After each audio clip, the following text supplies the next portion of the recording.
Doug Lesmerises here with Ted Ginn Sr. Ted, we know that Cardale first made headlines a few years ago with the tweet about he was there to play football, not play school.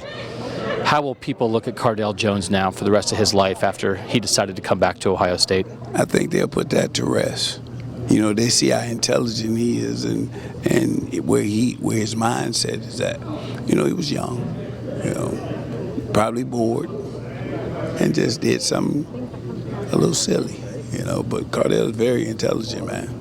When you saw him stand up here, you saw him win 3 games. Right. Now you saw him stand up here and announce this decision. What were you thinking as you watched him in this auditorium today and make a decision for his future?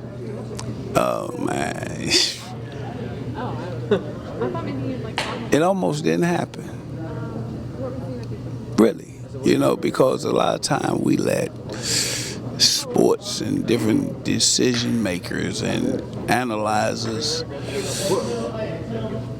say things to you that you never see nothing special like that. You know, he had opportunity and he seized it just by playing football. But he was just playing football, but that wasn't the real answer. That wasn't the real story. You got the real story today. What's ahead for Cardale Jones now? He's coming back to Ohio State. What do you think's ahead for his football future and for his life now that he's made this choice? I think his life is he put himself in a great position in life. Football, I think he got a fair shot to compete. So that's all that matters. All you do is get a chance in life. And when you get it, you got to seize it. So he could have ridden off into the sunset as a legend. 3-0 as a starter, and he's gone. And there's no promises about next year, but he's willing to go in and have that quarterback battle and see what happens. No question. That's the way life goes. You just want a fair shot. He's going to get that. And that's all that matters. Nobody care about that. We expect to be the man. As long as you give us the shot. And that's how you think. And then if he's not the guy, it don't matter. He did a great job of being third string. He stayed there. He was the biggest cheerleader, the biggest fan for the other guys. Those guys love each other, man. You know, it's no problem for them. Those guys love each other, so.